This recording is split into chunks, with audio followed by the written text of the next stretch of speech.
159তম জন্মবার্ষিকী শ্রী শ্রী রবীন্দ্রনাথ ঠাকুরের উদযাপন অনুষ্ঠানে আমি প্রথমেই স্মরণ করছি পূর্ণব্রহ্ম শ্রী শ্রী হরিচাঁদ ঠাকুর, জগৎ মাতা শান্তি দেবী, মুক্তিবাহারিণী শ্রী শ্রী গুরুচাঁদ ঠাকুর, সত্য মহাদেবকে প্রণাম জানাই। আগত সকল ভক্ত ভক্তা মায়েরা, মঞ্চে প্রবিষ্ট বিভিন্ন গুণীজন সকলকে।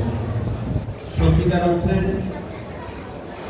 ধর্ম সম্পর্কে আমার তেমন কোনো জ্ঞান নেই, তারপরেও সঞ্চালক মহোদয় আমাকে অনুরোধ করেছেন, তারই আলোকে আমি দু একটি কথা বলব। সকলে আশীর্বাদ করবেন, ভুল ত্রুটি হলে মার্জনা করবেন। 1218 সাল শ্রী মহাবরণ কৃষ্ণপক্ষ ত্রয়োদশী তিথি যে ফাল্গুনী, 1218 সালে হরিচাঁদ ঠাকুর সাপলিডাঙ্গা গ্রামে জন্মগ্রহণ করলেন। সাপলিডাঙ্গা গ্রাম একটা অজপাড়া, সেখানে কোনো শিক্ষা ছিল না, দীক্ষা ছিল না, মানুষের জ্ঞান বুদ্ধি বিবেক ছিল না। সেখানে কেন ঠাকুর আসলেন? সেখানে ঠাকুর আসলেন এই পতিত জাতিকে উদ্ধার করার জন্য। ঠাকুর বললেন, যশোমন্ত পুত্র আমি নাম হরিচাঁদ, এবার করিব যত পতিত আবাদ। পতিত আবাদের জন্য ঠাকুর এই পৃথিবীতে আসলেন। ধারাবাহিকতায় মুক্তিবাহারিণী শ্রী শ্রী গুরুচাঁদ ঠাকুরের জন্ম যখন 5 বছর, তখন একদিন হরিচাঁদ ঠাকুর গুরুচাঁদ ঠাকুরকে ডেকে বললেন, ষোলো বলি বাপধন গলিতম ঠাই, নমশূদ্র খুলে দেখো বিদ্যা শিক্ষা নাই, আমার মনের ইচ্ছা তোমাকে শিখাই। এই শিক্ষা সকলের মাঝে দেওয়ার জন্যে গুরুচাঁদ ঠাকুরকে তিনি বললেন। গুরুচাঁদ ঠাকুরের প্রাথমিক শিক্ষা শুরু হলো প্রথমত দশরথ বিশ্বাসের বাসভবনে। তিনি কিছুদিন পরে নামের প্রেমে মোহিত হলেন, সেখানে তার শিক্ষা গ্রহণ করা সম্ভব হল না। এরপর তিনি আবার গোলক কীর্তনিয়ার বাড়িতে শিক্ষা গ্রহণ করলেন। সেখানে থেকে তিনি 10 বছর শিক্ষা গ্রহণ করার পরে তিনি ফিরে আসলেন ওলাকান্দিতে। প্রাথমিক শিক্ষা সমাপ্ত করার পরে তাকে আর কোনো শিক্ষা বিদ্যালয়ে পড়াশোনার সুযোগ দেওয়া হল না। তখন হরিচাঁদ ঠাকুর তাকে মক্তবে ভর্তি করলেন। মক্তবের থেকে আরবি ফার্সি ভাষা শিক্ষা গ্রহণ করলেন। শিক্ষা গ্রহণ করার পরে তিনি ধর্মীয় বিভিন্ন পাঠ্যপুস্তক অধ্যয়ন করে কিভাবে এই পতিত জাতিকে উদ্ধার করা যায় সেদিকে মনোনিবেশ করলেন। তিনি তৎকালীন সময়ে 3950টি বিদ্যালয় স্থাপন করলেন, যে বিদ্যালয়ে সকলের পড়ার সুযোগ হয়েছিল। কোনো বর্ণ, কোনো ধর্ম, কোনো জাতির উল্লেখ ছিল না।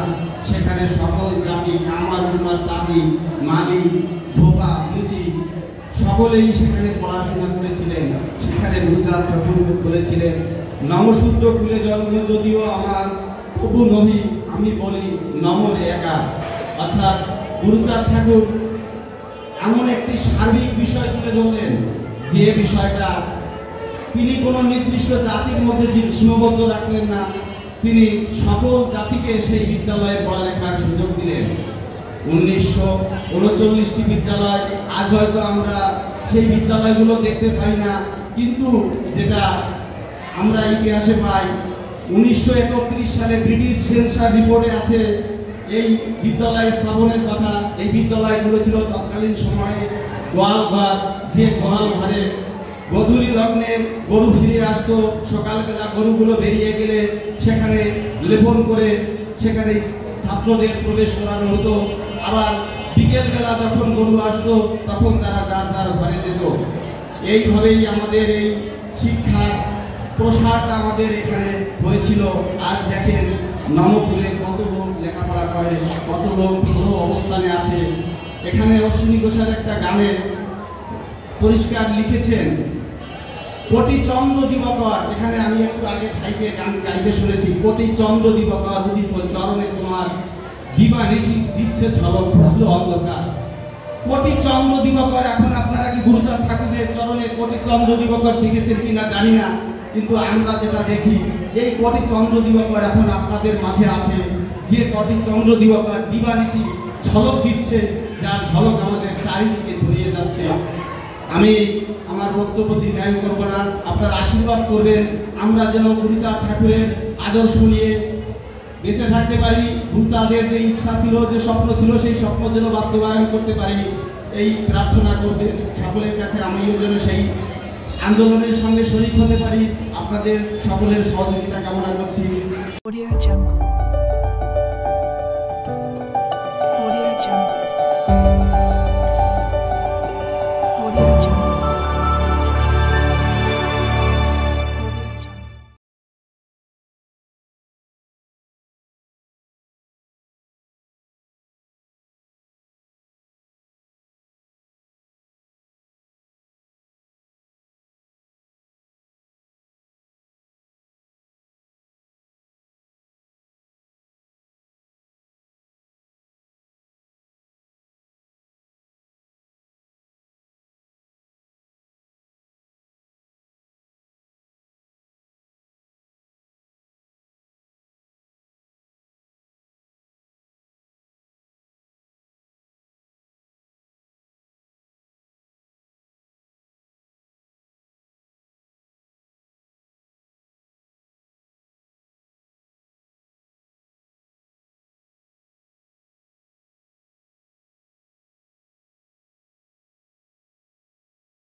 দীর্ঘায়ু করবো না, সকলকে ধন্যবাদ জানিয়ে আমার বক্তব্য এখানে শেষ করছি। জয় হরিচাঁদ, জয় গুরুচাঁদ। ধন্যবাদ। ধন্যবাদ মতো অবশ্যই থাকে সুন্দর বক্তব্য উপস্থাপন করার জন্য। শ্রী শ্রী গুরুচাঁদ ঠাকুর শুধুমাত্র অনগ্রসর জাতির পরিত্রাতা ছিলেন না, ছিলেন সব ধরনের দলিত পীড়িত নিপীড়িত মানুষের একান্ত আপনজন।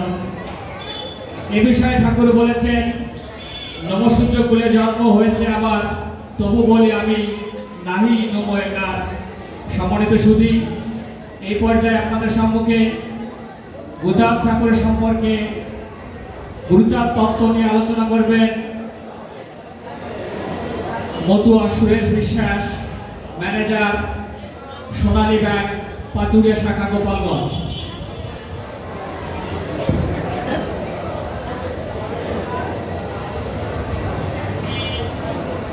জয় দেব, জয় গুরুচাঁদ।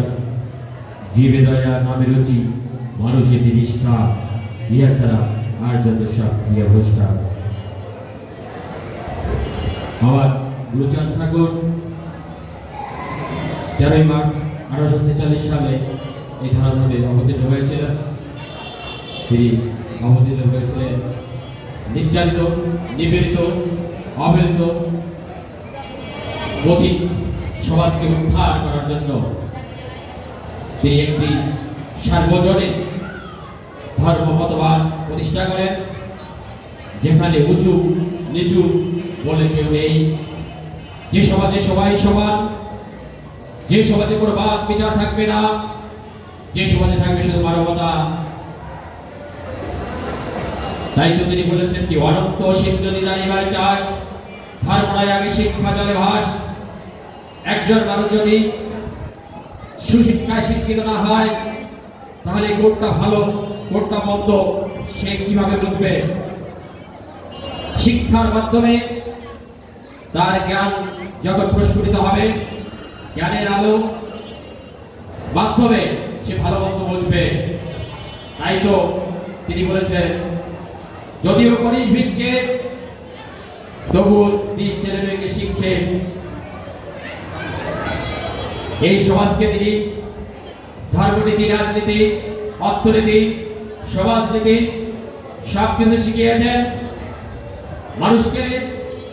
তিনি বলেছেন, ইহ জগতে যদি তুমি সুন্দরভাবে বেড়া বসতে পারো, তুমি যদি তোমার ধর্ম সুন্দরভাবে পালন না করতে পারো, তাহলে তুমি কিসের মানুষ? তাই তো তিনি বলেছেন, যার দল নাই তার বল নাই, যে জাতি রাজা নেই সে জাতি তাজা নয়।